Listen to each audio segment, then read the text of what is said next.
हे आहे आयकर इन्कम टॅक्स स्लॅब आपल्याला विचारले जातात. ठीक आहे, 1860-61 पासून आपल्या देशामध्ये आयकर म्हणजे इन्कम टॅक्स लावला जातो ब्रिटिशांच्या काळामधून. स्वातंत्र्यानंतर 1961 साली आयकर अधिनियम झालेला आहे. तर 24 जुलै आपल्या देशाचा राष्ट्रीय आयकर दिन सुद्धा आहे, 24 जुलै.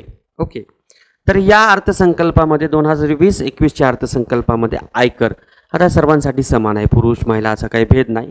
तर कसा आयकर आहे, ओके, आणि त्याचे दर किती आहे उत्पन्न करायचे. ठीक आहे, तर आपण पाहू शकतो यामध्ये 5 लाख. ओके, त्यानंतर 5 लाख ते 7.5 लाख, 7.5 लाख ते 10 लाख. ओके, 10 लाख ते 12.5 लाख आणि 12.5 लाख ते 15 लाख. ओके, यामध्ये पाहू तर यामध्ये 5 लाखापर्यंत 0% आयकर आहे. 5 लाख ते 7.5 लाख रुपयापर्यंत 10% इन्कम टॅक्स लागेल. 7.5 लाख ते 10 लाख रुपयापर्यंत 15% इन्कम टॅक्स लागेल. त्यानंतर 10 लाख ते 12.5 लाखपर्यंत 20% इन्कम टॅक्स लागेल आणि 12.5 लाख ते 15 लाख रुपयापर्यंत 25% इन्कम टॅक्स लागेल आणि 15 लाखच्या पुढे जे आहे ते 30% इन्कम टॅक्स लागेल. हे लक्षात असू द्या. ठीक आहे, तर हे नवीन दर आहे, याच्यावर आपल्याला प्रश्न असू शकतो. 5 लाख रुपयापर्यंत 0% कर आहे, उत्पन्न कर. त्यानंतर याच अर्थसंकल्पामध्ये divide and dividend tax DDT tax हा रद्द केलेला आहे. ओके, हे लक्षात असू द्या. त्यानंतर आपण पाहू शकतो की या दृष्टिकोनातून आपण कंपनी करावर सुद्धा चर्चा करू शकतो. ठीक आहे, म्हणजे कंपनी कराच्या अनुषंगाने म्हणजे जो काही आपल्या देशामध्ये कंपनी कायदा आहे 2013ला सुधारित कायदा झाला. ठीक आहे, पूर्वी तो 1956चा होता, ज्यामध्ये की आपण CSR जाहीर केलेला आहे. ठीक आहे, म्हणजे कॉर्पोरेट सोशल रिस्पॉन्सिबिलिटी असा अर्थ आहे. म्हणजे ज्या उद्योगपतींची जो काही इन्कम असतो म्हणजे नफा असतो मागील 3 वर्षाचा सरासरी 5 कोटी रुपयापेक्षा जास्त ज्यांचं उत्पन्न असतो त्यांना 2% CSR एक सामाजिक जबाबदारी म्हणून कॉर्पोरेट सोशल रिस्पॉन्सिबिलिटी म्हणून ती समाजासाठी खर्च करावी लागते. ठीक आहे, हे लक्षात असू द्या. त्यावर सुद्धा आपल्याला प्रश्न असतात साधारणपणे. किती CSR आहे? 2% आहे. मागील 3 वर्षाचा विचार होतो. ठीक आहे, त्यावर. तर आयकर ह्याचे दर. त्यानंतर पाहूया येणारा रुपया आणि जाणारा रुपया, याच्यावर साधारणपणे पारंपरिक आहे. ओके, आता भारत सरकारला जो पैसा प्राप्त होतो येणारा जाणारा, ठीक आहे, म्हणजे उत्पन्न खर्च, तर यामध्ये सगळ्यात जास्त आपला येणारा जो रुपया आहे तो कर्जापासून येतो. ठीक आहे, यामध्ये आपण पाहू शकतो की आपला 20% पैसा म्हणजे 20 रुपये किंवा माफ करा किंवा 20 पैसे 100 पैशापैकी किंवा 100 रुपयापैकी 20 रुपये किंवा 100%पैकी 20% हे कर्जापासून प्राप्त होतात. मग ते अंतर्गत कर्ज असेल किंवा बाह्य कर्ज असेल. ठीक आहे, त्यानंतर हे महामंडळ कर आहे ज्याला आपण कॉर्पोरेशन टॅक्स. ओके, कंपन्यांच्या उत्पन्नावर लावले जाणारा जो टॅक्स असतो कॉर्पोरेशन टॅक्स तो आहे. तर हा 18% आहे. ठीक आहे, त्यानंतर वस्तू व सेवा कर आहे, हा सुद्धा 18% आहे. ठीक आहे, किंवा 18 पैसे मिळतात आणि उत्पन्न कर इन्कम टॅक्सपासून 17 पैसे किंवा 17% मिळतात. हे लक्षात असो. आता जाणारा जो आहे त्यानुसार सर्वात जास्त खर्च होतो राज्यांचा वाटा. राज्यांच्या वाट्यावर 20% होतो. व्याजावर आपला 18% पैसा खर्च होतो. केंद्रीय योजना जी आहेत केंद्रीय योजनावर 13% खर्च होतो आणि वित्त आयोगाच्या शिफारशीनुसार राज्यांना देण्यात येणारा जो वाटा आहे त्यासाठी केंद्र सरकारचा 10% किंवा 10 पैसे पैसा खर्च होतो. ठीक आहे, आता याच अर्थसंकल्पाच्या अनुषंगाने आपण ज्या तूट आहे, आता अर्थशास्त्रामध्ये तुम्हाला माहिती आहे तूट म्हणजे उत्पन्न आणि खर्च यामध्ये जेव्हा मेळ बसत नाही, खर्च भागवण्यासाठी आपल्याला कर्ज घ्यावं लागतं तेव्हा तूट निर्माण होती. तसं आपल्याला वैयक्तिक तसा अनुभव येत असतो, तर तसंच देशाच्या अर्थव्यवस्थेचा असतो. ठीक आहे, सरकारला जेव्हा उत्पन्नाची प्राप्ती नसते कोणत्याकडून तर सरकारला खर्च भागवण्यासाठी मग कर्ज घ्यावं लागेल. मग ते कर्ज अंतर्गत असेल, RBI कडून असेल, म्हणजे त्याला आपण मौद्रिक तूट म्हणू शकतो, RBI कडून कर्ज घेतलं, किंवा आंतरराष्ट्रीय पातळीवरच्या वेगवेगळ्या संस्थांकडून राष्ट्रांकडून असेल. ठीक आहे, तर हे लक्षात असू द्या. तर या अर्थसंकल्पामध्ये जे तूट आहेत ज्यामध्ये राजकोषीय तूट, ओके, फिस्कल डेफिसिट म्हणतो. त्यानंतर महसुली तूट, त्यानंतर प्रभावी तूट, ओके, आणि प्राथमिक तूट. तर राजकोषीय तूट 3.7 आहे टक्के. महसुली तूट जी आहे ती 2.5% आहे. प्रभावी तूट 1.5% आहे आणि प्राथमिक तूट 0.4% आहे. आता राजकोषीय तूट म्हणजे सरकारचा एकूण उत्पन्न आणि एकूण खर्च, म्हणजे एकूण उत्पन्नापेक्षा एकूण खर्च जेव्हा जास्त होतो तेव्हा आपण त्याला राजकोषीय तूट म्हणतो. महसुली तूट म्हणजे सरकारचा चालू उत्पन्न आणि चालू खर्च, ठीक आहे, यांचा जेव्हा मेळ बसत नाही किंवा यांच्यामध्ये तफावत असते तेव्हा महसुली तूट असते. प्रभावी तूट ही खूप महत्त्वाची संकल्पना आहे. प्रभावी तूट म्हणजे आता केंद्र सरकार जो खर्च करते त्यापैकी बराच खर्च हा विकासात्मक स्वरूपाचा असतो. राज्यांना वेगवेगळ्या राज्यांचे जे काही मोठमोठे प्रकल्प असते ते पूर्ण करण्यासाठी त्यांना अनुदानाच्या स्वरूपामध्ये रक्कम दिली जाते. म्हणजे ही जर रक्कम मायनस केली, वजा केली, तर उरती ती प्रभावी तूट. आता प्राथमिक तूट म्हणजे काय? सरकार खर्च भागवण्यासाठी जो कर्ज घेते त्या कर्जावर व्याज दिला जातो. आपला सगळ्यात जास्त खर्च कुठे होतो आपल्याला माहीत आहे, इथं म्हणजे 18% हा आपला व्याजावरच खर्च होतो. म्हणजे व्याज दिल्यानंतर जी तूट उरते प्रत्यक्ष ती असते प्राथमिक तूट, तर ती आहे 0.4%. म्हणजे प्राथमिक तुटामधून व्याजाचा खर्च आपण वजा केला तर प्रभावी तुटातून, तर ती काय राहते? प्राथमिक तूट. ओके, तर अशा पद्धतीने हे सध्या आहे राजकोषीय तूट, प्राथमिक तूट. त्यानंतर हे लक्षात असू द्या कशाकडून किती पैसा येतो, जातो कुठे, ठीक आहे. तर अशा पद्धतीने आपण अर्थसंकल्पावर चर्चा केली. त्यानंतर राज्यसेवा पूर्वपरीक्षा किंवा ग्रुप बीच्या दृष्टिकोनातून जे कृषी उत्पादन आहे आपलं, शेती उत्पादन, अन्नधान्य उत्पादन, ठीक आहे, त्यावर आपण चर्चा करूया. 2019-20 या वर्षामध्ये आपल्या देशामध्ये अन्नधान्याचं उत्पादन जे आहे आपल्याला माहीत आहे की किती झालेलं आहे. तर ते अन्नधान्याचं उत्पादनसुद्धा आपल्याला माहीत असावं. ओके, तर 284 दशलक्ष टन इतकं अन्नधान्याचं उत्पादन आपल्या देशामध्ये झालं. जेव्हा आपल्या भारताला स्वातंत्र्य मिळालं म्हणजे 1950-51 साली फक्त 51 दशलक्ष टन अन्नधान्याचं उत्पादन होतं. म्हणजे आज आपला देश बऱ्यापैकी अन्नधान्याच्या बाबतीत हा स्वयंपूर्ण आहे, ठीक आहे. तर 284 दशलक्ष टन अन्नधान्याचं उत्पादन आपल्या देशामध्ये होतं. याच्यापुढे पॉईंटमध्ये आहे पण 284 लक्षात असू द्या. तर हा अन्नधान्याचं उत्पादन जे आहे 23-21चं आहे. त्याच्यामध्ये आपण पाहू शकतो की खरीप आणि रब्बीच्या दृष्टिकोनातून, ठीक आहे, तर खरीपमध्ये किती उत्पादन होतो किंवा रब्बीमध्ये किती होतो जर यांचं विभाजन केलं, म्हणजे खरीप म्हणजे पावसाळी काळामध्ये, रब्बी म्हणजे साधारणपणे हिवाळा उन्हाळ्याचा काळ असतो, ठीक आहे.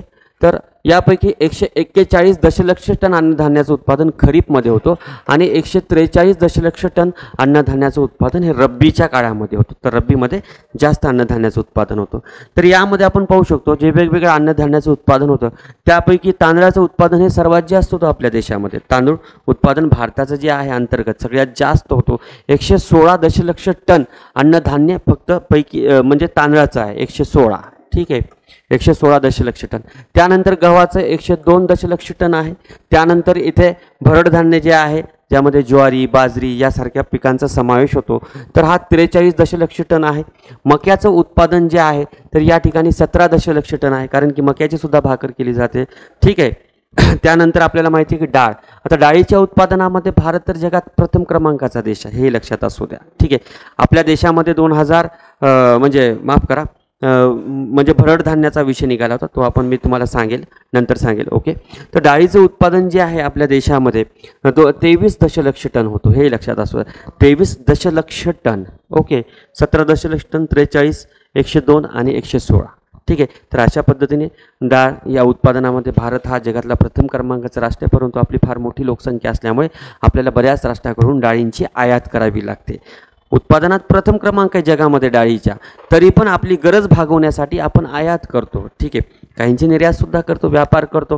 व्यापाराच्या दृष्टिकोनातून सध्या पाहिलं आपण, एक विषय निघाला म्हणून, सर्वात जास्त आपला आंतरराष्ट्रीय व्यापार जो आहे तो अमेरिकेसोबत होतो. एकूण आयात आणि निर्यातीपैकी सर्वात जास्त निर्यात आपण अमेरिकेलाच करतो आणि सर्वात जास्त आयात आपण जे आहे ते चीनकडून करतो. चीनसोबतचा आपला व्यापार बऱ्यापैकी असमतोल असतो. ठीक आहे. त्यानंतर पाहू शकतो आपण यामध्ये की आपण सर्वात जास्त जी आयात करतो ते पेट्रोलियम पदार्थांची आणि सर्वात जास्त निर्यातसुद्धा करतो ती पेट्रोलियम पदार्थांचीच आहे. ओके, हे तुम्ही अर्थशास्त्रामध्ये वाचता. ठीक आहे. त्यानंतर आपण पाहूया, हे कृषी उत्पादन आहे 2020-21चं. त्यानंतर MSP वर चर्चा करूया. ठीक आहे, म्हणजे मिनिमम सपोर्ट प्राईस, किमान आधारभूत किंमत. ओके, तर मिनिमम सपोर्ट प्राईस जो आहे, जो की आपण पाहू शकतो की यासाठी किंमत जाहीर करणारी एक संस्था आहे. ठीक आहे, हे शिफारस करते केंद्र सरकारला, फक्त काय करते, शिफारस. त्या शिफारशी बंधनकारक नसतात. ठीक आहे, यावर आपण खूप चर्चा करतो, बरेच ऐकतोय सुद्धा आत्ताच्या परिस्थितीमध्ये. ठीक आहे, तर MSP मिनिमम सपोर्ट प्राईस, तर ही जाहीर करण्यासाठी सगळ्यात प्रथम APC म्हणजे ॲग्रिकल्चर प्राईस कमिटीची स्थापना झाली. ओके, म्हणजे कमिशन, माफ करा, ॲग्रिकल्चर प्राईस कमिशन. हा सुरुवातीला 1965ला स्थापन झाला. LK झा समितीच्या शिफारशीनुसार ॲग्रिकल्चर प्राईस कमिशनची स्थापना केली, LK झा समिती. ठीक आहे, याचं रूपांतर जे आहे commission for agriculture costs and price माफ करा, हे झालं commission for agriculture costs and price, असं नामांतर 1985ला झालं. ठीक आहे, तर हा 23 पिकांसाठी, किती, एकूण 23 पिकांसाठी हमी भाव किंवा किमान आधारभूत किमतीच्या शिफारशी केंद्र सरकारला करतो. शिफारस करतो कोणाला, केंद्र सरकारला. त्यापैकी काय कोणकोणत्या किमती येतात, ठीक आहे, ते पाहूया आपण. किती किंमत आहे, तर 2020 म्हणजे 20 म्हणजे हे 18-19चा असेल राज्यसेवेच्या दृष्टिकोनातून खरीप. ठीक आहे, त्यानंतर 20-21चा असेल रब्बी. काय काय आहे, तर तांदूळ, आता 2 तांदूळ आहे, हे सामान्य तांदूळ आहे. सामान्य तांदूळासाठी जी आहे ती 1815 रुपये, 1815 रुपये हमी भाव आहे. त्यानंतर तांदूळ A दर्जाचा जो आहे त्याच्यासाठी 1835 रुपये किंमत आहे. ठीक आहे, प्रति क्विंटल. हे किमान आधारभूत किंमत आहे. म्हणजे या किमान आधारभूत किमतीला शेतकऱ्यांना म्हणजे ती किंमत मिळायला पाहिजे. जर मार्केटमध्ये, बाजारपेठेमध्ये ती जर किंमत मिळत नसेल तर मग त्या परिस्थितीमध्ये तो शेतकऱ्यांचा माल सरकार किमान आधारभूत किमतीमध्ये खरेदी करणे त्यांच्यावर बंधनकारक असेल. ठीक आहे, परंतु किमान आधारभूत किमतीचा प्रसार किंवा चर्चा आपल्या राज्यामध्ये होण्यापेक्षा जास्त, म्हणजे या पद्धतीने जास्तीत जास्त खरेदी किंवा व्यवहार हे पंजाब, हरियाणा, उत्तर प्रदेश यासारख्या राज्यांमध्ये होत असतो. त्यामुळे जे सध्याचं आंदोलन आहे त्या भागामध्ये मोठ्या प्रमाणावर पसरलेलं आहे. ठीक आहे, तर तांदळाची सामान्य जो तांदूळ आहे त्यासाठी 1815 रुपये प्रति क्विंटल आहे, किंवा A दर्जाचा जो तांदूळ आहे त्याच्यासाठी 1835 रुपये हमी भाव आहे. त्यानंतर ज्वारीसुद्धा 2 प्रकारची आहेत. ठीक आहे, ही जी नंबर 1ची ज्वारी आहे हे सामान्य आहे. सामान्य ज्वारी जी आहे त्यासाठी 2550 रुपये किंमत आहे. ठीक आहे, आणि जी मोठी ज्वारी आपल्या ग्रामीण भागामध्ये ज्याला आपण मालदांडी म्हणतो, ओके, मालदांडी 35 हे नावाची जी व्हरायटी आहे ज्याला मोठी ज्वारी म्हणतात, तर या मालदांडी किंवा मोठी ज्वारीसाठी जी आहे किंमत ती 2570 रुपये प्रति क्विंटल आहे. ठीक आहे, त्यानंतर बाजरीसाठी 2000 रुपये क्विंटल हमी भाव आहे. त्यानंतर तुरीसाठी 5800 रुपये क्विंटल हमी भाव आहे. त्यानंतर मुगासाठी 7050 रुपये क्विंटल हमी भाव आहे. उडीदासाठी 5700 रुपये क्विंटल हमी भाव आहे. भुईमुगासाठी 5090 रुपये क्विंटल हमी भाव आहे. सूर्यफुलाचा जो आहे ते 5650 रुपये क्विंटल हमी भाव आहे. सोयाबीनचा जो आहे 7310 रुपये क्विंटल. त्यानंतर तिळासाठी जे आहे 6480 क्विंटल. त्यानंतर कापूस 2 आहेत पहा, आकुड धाग्याचा कापूस आणि लांब धाग्याचा कापूस. तर पहा आकुड धाग्याचा जो कापूस आहे त्याच्यासाठी 5255 रुपये क्विंटल कापूस आहे, आणि लांब धाग्याचा जो कापूस आहे त्यासाठी 5550 रुपये क्विंटल हमी भाव आहे. त्यानंतर ताग आहे, तागासाठी 3950 रुपये क्विंटल हमी भाव आहे. ओके, हे झाले खरीप हंगामातले. आणि रब्बी हंगामामधले जे आहेत तर रब्बीपैकी गव्हाची जी किंमत आहे ते 1925 रुपये प्रति क्विंटल आहे. हरभऱ्यासाठी 4875 रुपये क्विंटल हमी भाव आहे. त्यानंतर मसुरासाठी 4800 रुपये क्विंटल हमी भाव आहे. ठीक आहे, 20-21ची आहे. त्यानंतर मोहरीसाठी जी आहे 4425 रुपये क्विंटल हमी भाव आहे. ओके, हे राज्यसेवा पूर्व परीक्षेच्या दृष्टिकोन म्हणजे हे 19-20, 20-21 पर्यंत सुद्धा होते. आता बदलले असतील, ठीक आहे, त्यावर आपण नंतर चर्चा करणार आहोत राज्यसेवा झाल्यानंतर. सूर्यफुलासाठी जी आहे ती 5,215 रुपये क्विंटल हमी भाव आहे. त्यानंतर ऊसासाठी FRP असतो. कशासाठी? ऊसासाठी सुद्धा FRP असतो, हे लक्षात असू द्या. ठीक आहे, तर FRP म्हणजे fair and remuneration price. Okay, तर हे ऊसासाठी असतो. ओके, तर ऊसाचा जो आहे तो 275 रुपये क्विंटल आहे, क्विंटल. ओके, म्हणजे 2750 रुपये टन होईल ते. तर 275 रुपये प्रति क्विंटल हा ऊसाचा FRP आहे, सध्या तोच होता. ओके, त्यानंतर नारळासाठी जो भाव जाहीर केलेला आहे 9,250 रुपये प्रति क्विंटल नारळ आहे. ठीक आहे, 9,250 रुपये प्रति क्विंटल. ओके, तर या पद्धतीने MSP वगैरे हे विचार. त्यानंतर आर्थिक क्षेत्रातली 7वी आर्थिक गणना घडामोड आहे. आपल्याला माहिती आहे की 2019 साली 7वी आर्थिक गणना केंद्रीय सांख्यिकी व अंमलबजावणी मंत्रालयाने चालू केलेली आहे. सांख्यिकी जो मंत्रालय आहे स्टॅटिकल, त्यांच्याकडे आर्थिक गणनेची जबाबदारी, जसं जनगणना करण्याची जबाबदारी गृह मंत्रालयाकडे आहे. ओके, त्यानंतर व्याघ्रगणना करण्याची जबाबदारी ही वन आणि हवामान मंत्रालयाकडे आहे, किंवा त्यामध्ये पशुगणना करण्याची जबाबदारी जी आहे ती केंद्रीय कृषी मंत्रालयाकडे आहे, किंवा आर्थिक व सामाजिक गणना करण्याची जबाबदारी ही ग्रामीण विकास मंत्रालयाकडे आहे. ओके, तशीच आर्थिक गणना करण्याची जबाबदारी ही सांख्यिकी व अंमलबजावणी मंत्रालयाकडे आहे. ओके, तर आजपर्यंत आपल्या देशामध्ये आर्थिक गणना ज्या आहेत त्या 7 झाल्या. याची सुरुवात जी आहे 1977ला झाली, याला काही निश्चित वर्ष नाही. ठीक आहे, त्यानंतर 1980ला दुसरी गणना आहे, त्यानंतर 1990ची तिसरी आर्थिक गणना आहे, 1998ची चौथी आर्थिक गणना आहे, 2005ची 5वी आर्थिक गणना आहे, आणि 2006ची म्हणजे 13ची 6वी आर्थिक गणना, आणि 7वी आर्थिक गणना जी आहे ती जो 2019ला सुरू झाली होती. ओके, तुमच्या परीक्षेच्या काळामध्येच याची जी सुरुवात आहे ती त्रिपुरापासून झालेली आहे. 7वी आर्थिक गणना कुठे झालेली आहे? त्रिपुरापासून. आणि ही आर्थिक गणना पूर्णपणे माहिती तंत्रज्ञानाच्या आधारावर असणार आहे, म्हणजे संगणकीकृत आर्थिक गणनासुद्धा असणार आहे, हे लक्षात असू द्या.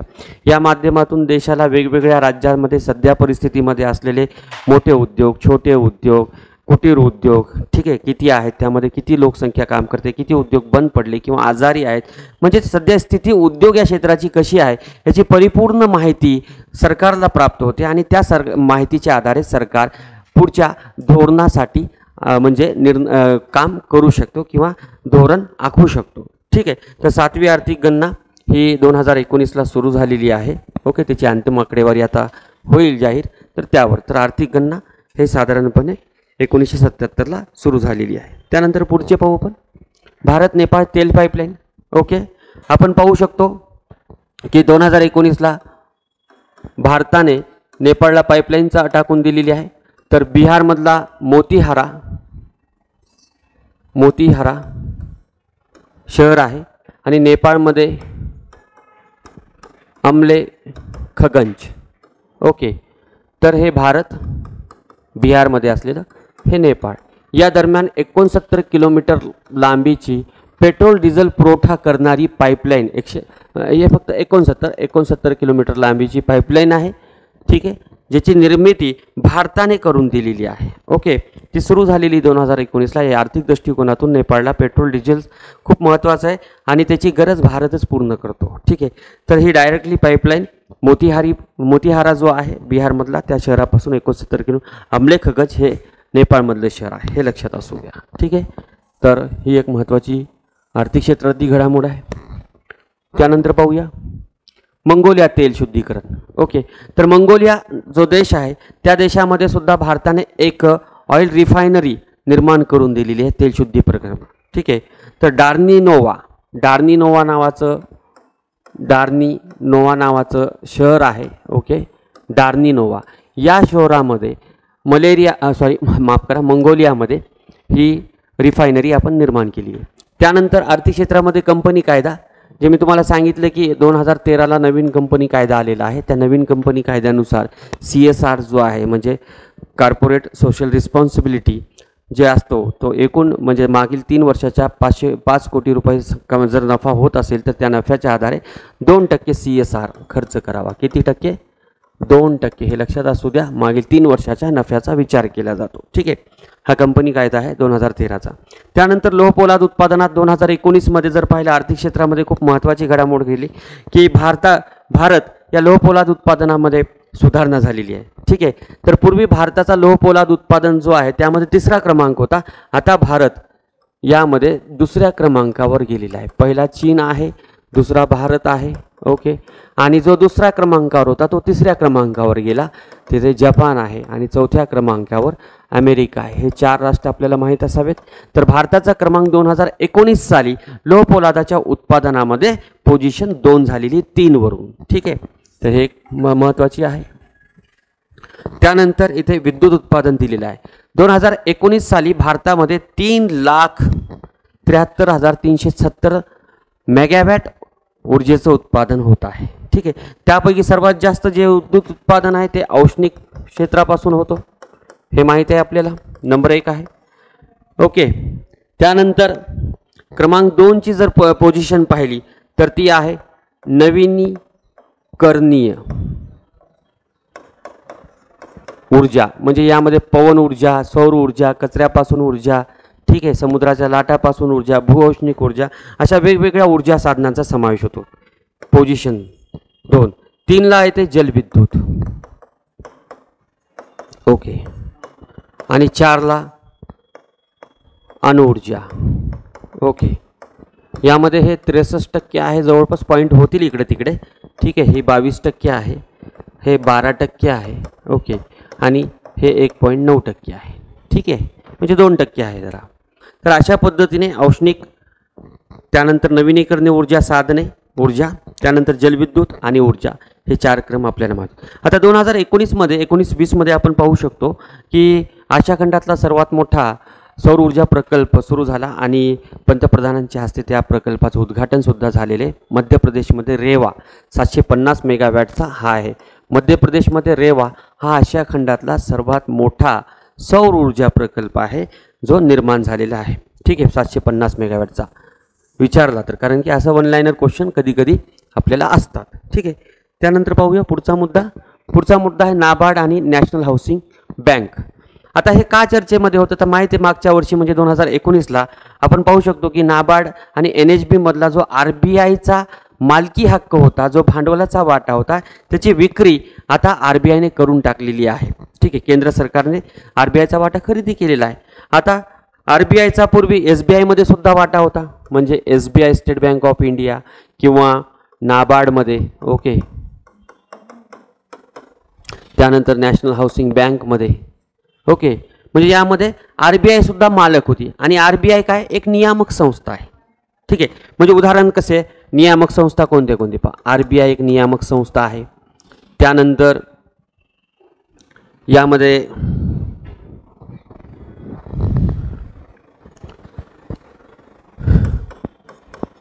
Telecommunication regulatory authority of try एक नियामक संस्था आहे.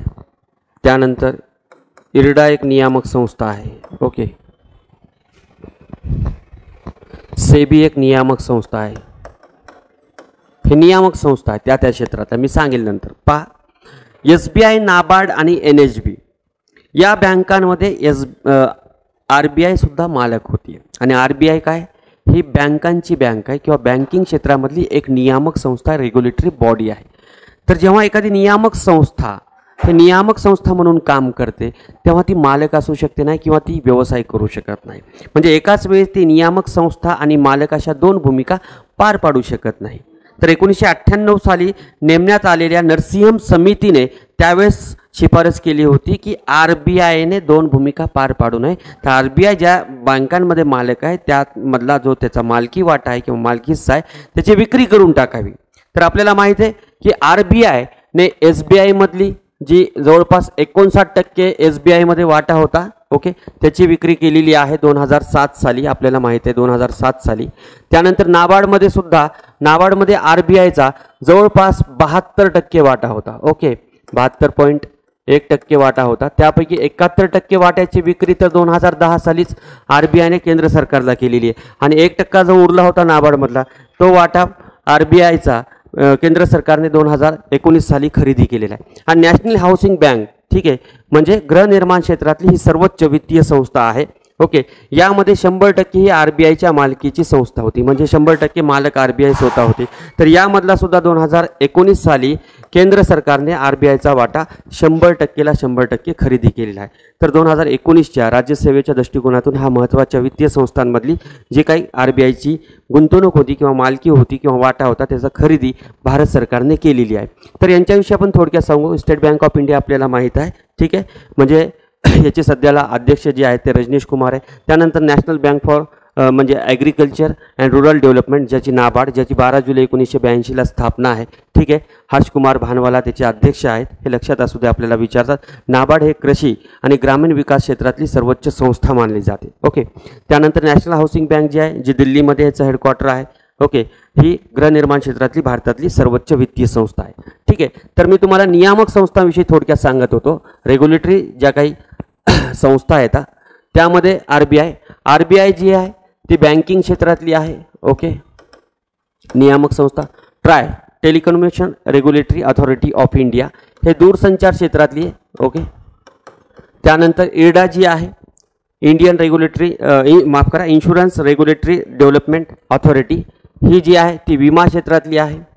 आणि सेबी म्हणजे security exchange board of India, ही शेअर बाजारामधली आहे.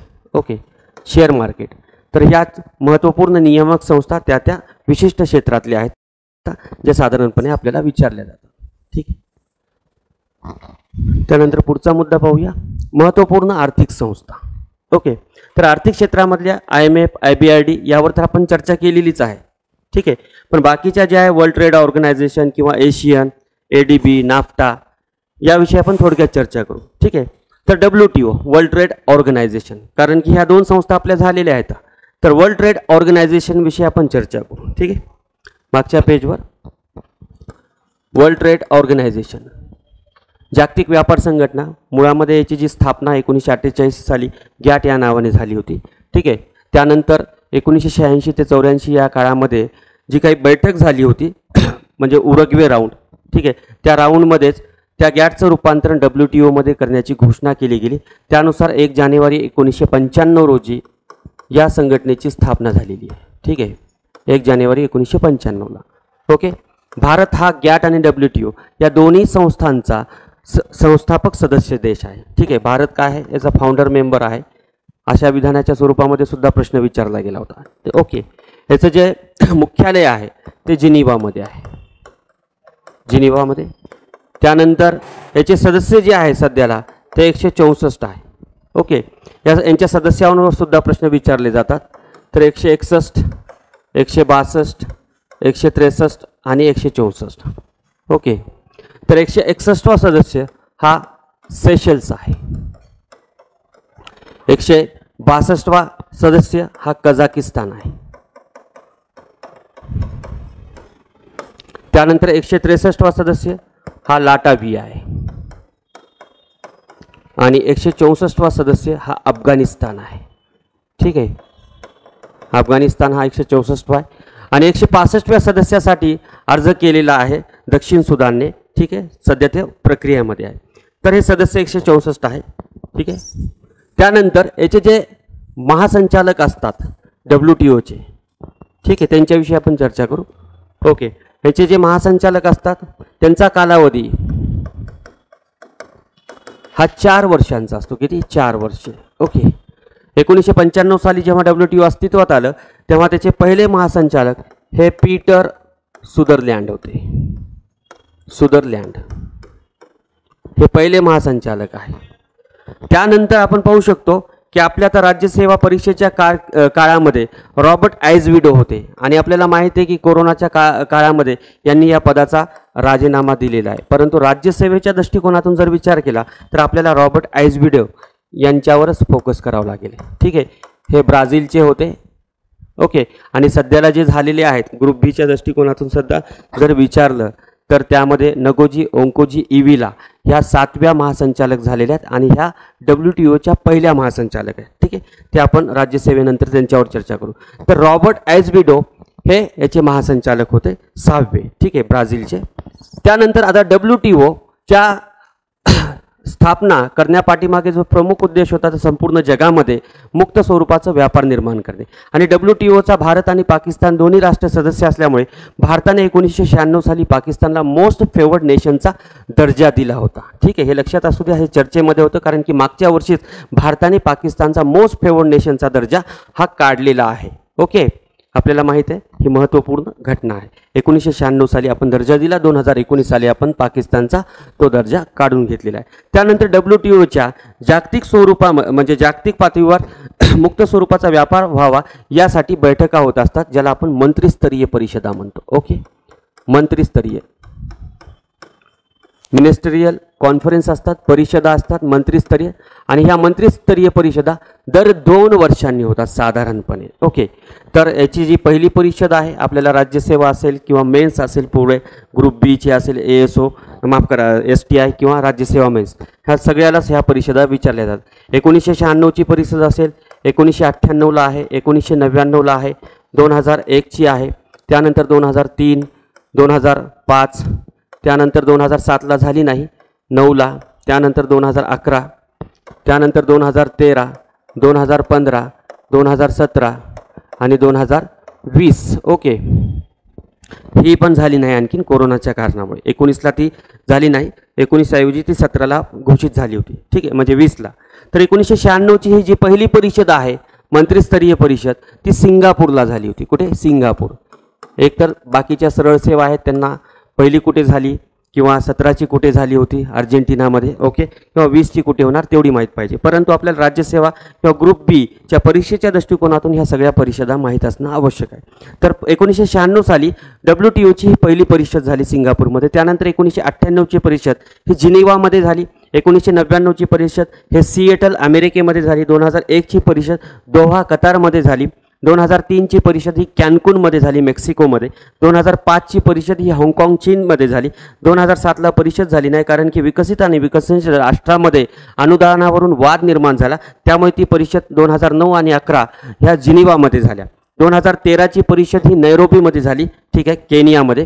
2015ची परिषद जी आहे ती माफ करा 2013ची बालीला झाली, बालीला इंडोनेशियामध्ये, आणि 2015ची परिषद ही नैरोबीमध्ये झाली केनियामध्ये, आणि 2017ची जी परिषद आहे ती अर्जेंटिनामध्ये झाली, ब्युनोस आयर्स या शहरामध्ये, आणि 2020ची परिषद जी आहे जी आता अनिश्चित काळासाठी पुढे ढकललेली आहे, ही परिषद नियोजित आहे कझाकिस्तानची राजधानी नूर सुलतानमध्ये. आपल्याला माहिती आहे की एक्साईज प्रीला हा प्रश्न विचारला होता नूर सुलतानवर, कारण की नूर सुलतान हे नुकतंच नाव दिलेले कझाकिस्तानचे पंतप्रधान होते हे नूर सुलतान नाझरबायेव, त्यांचंच नाव आस्थाना जी कझाकिस्तानची राजधानी होती त्याला हे नाव दिलं होतं आणि त्यावर आपल्याला प्रश्न विचारला होता. तर कझाकिस्तानमध्ये ही परिषद नियोजित आहे. तर ह्या मंत्रिस्तरीय परिषदा होतात.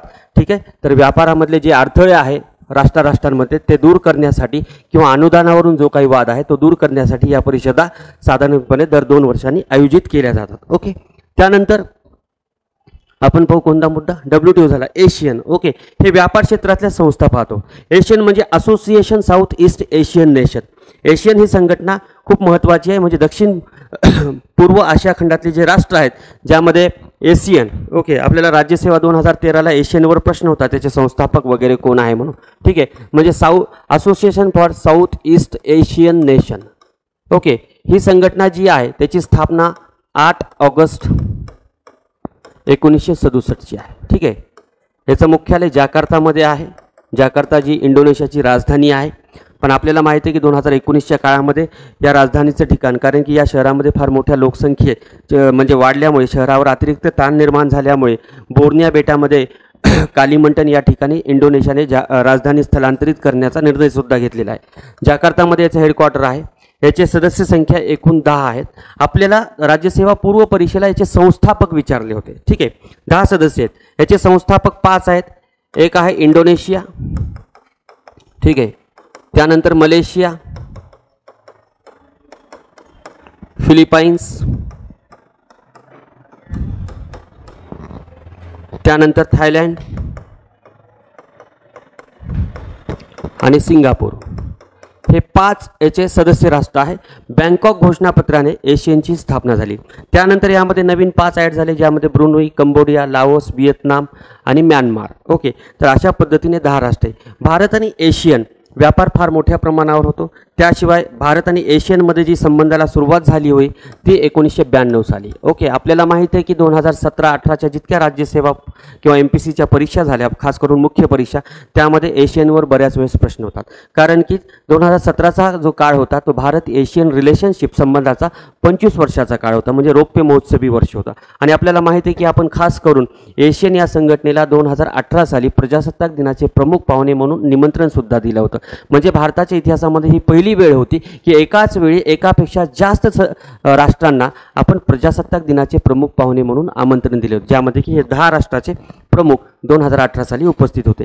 तर 1992 साली तत्कालीन पंतप्रधान PV नरसिंहराव यांनी पूर्वेकडे पहा, ओके, म्हणजे लुक ईस्ट पॉलिसी जी जाहीर केली होती ती एशियनच्या संदर्भात. या पॉलिसीमध्ये पंतप्रधान नरेंद्र मोदी यांच्या कारकिर्दीमध्ये ॲक्ट ईस्ट पॉलिसी असा बदल केला गेलेला आहे. ठीक आहे, तर एशियनच्या अनुषंगाने सुद्धा आपल्याला प्रश्न विचारले जातात. तर 2013 साली सुद्धा प्रश्न होता राज्यसेवा पूर्व परीक्षेला.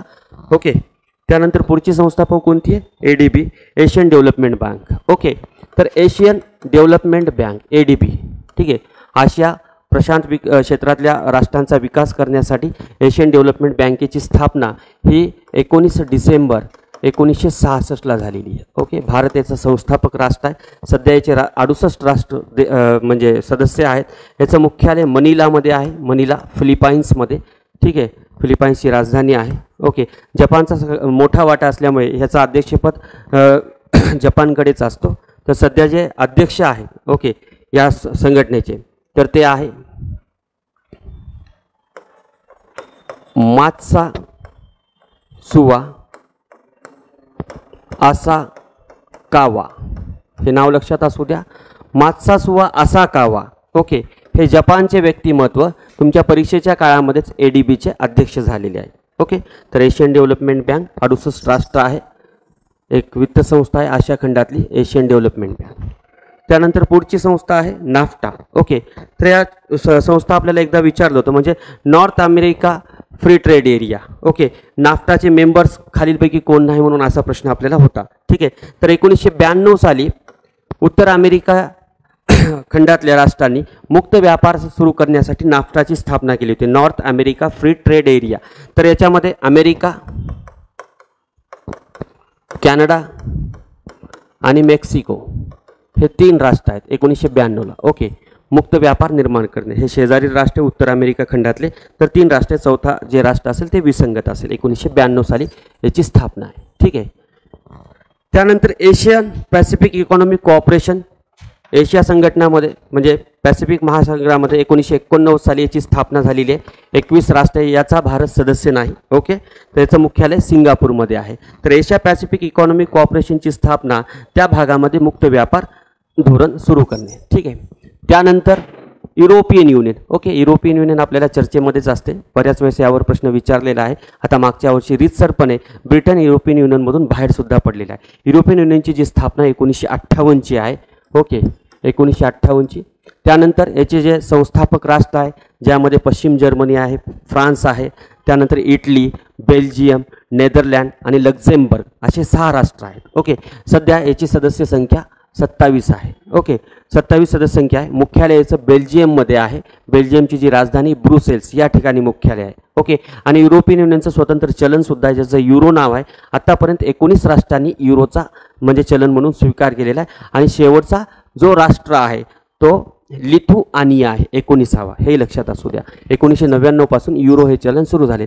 त्यानंतर मर्कोसूर ही जी काही संस्था आहे, म्हणजे मुक्त व्यापार धोरण सुरू करण्यासाठी त्या देशामध्ये म्हणजे संबंधित राष्ट्रांनी ही मर्कोसूर नावाची संस्था स्थापन केलेली आहे.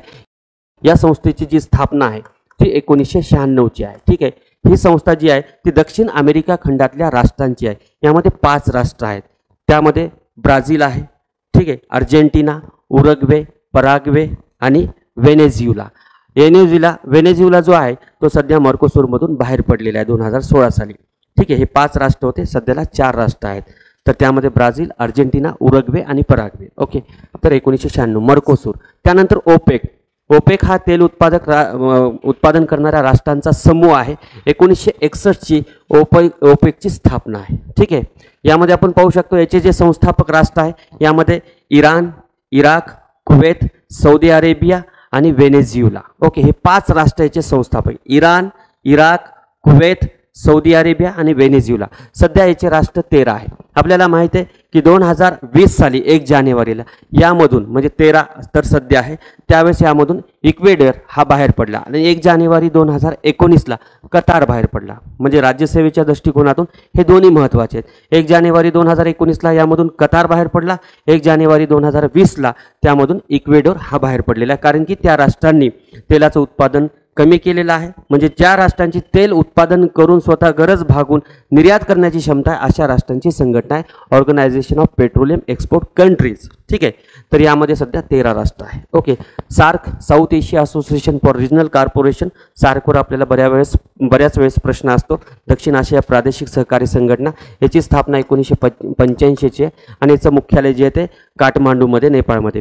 याचे स्थापक जे आहे ते बांगलादेशचे तत्कालीन राष्ट्रपती जे होते जनरल इर्शाद यांनी सार्कची संकल्पना मांडलेली. यामध्ये भारत, पाकिस्तान, नेपाळ, भूतान, बांगलादेश, श्रीलंका, मालदीव यासारखे 7 राष्ट्र संस्थापक होते आणि 2007 साली यामध्ये अफगाणिस्तानचा समावेश झालेला आहे. अफगाणिस्तान ॲड झाल्यामुळे सार्कची सदस्यसंख्या ही 8 झालेली आहे. ठीक आहे. तर दक्षिण आशियामध्ये व्यापारी संबंध, आर्थिक, राजकीय, सांस्कृतिक संबंध वृद्धिंगत करण्यासाठी या संघटनेची स्थापना झाली होती. परंतु भारत आणि पाकिस्तान या 2 राष्ट्रांमध्ये जो वाद आहे त्या वादामुळे ही संघटना जी आहे ते निष्प्रभावी झालेली. हे लक्षात असू द्या की ह्या संघटनेच्या मागा राहण्याचं कारण किंवा अयशस्वीचं कारण जे आहे ते भारत आणि पाकिस्तानमधला जो संघर्ष आहे त्यामुळे ही संघटना अयशस्वी झालेली आहे. तर अशा पद्धतीने या आर्थिक क्षेत्रातल्या महत्त्वपूर्ण संघटनेवर आपल्याला प्रश्न विचारले जातात.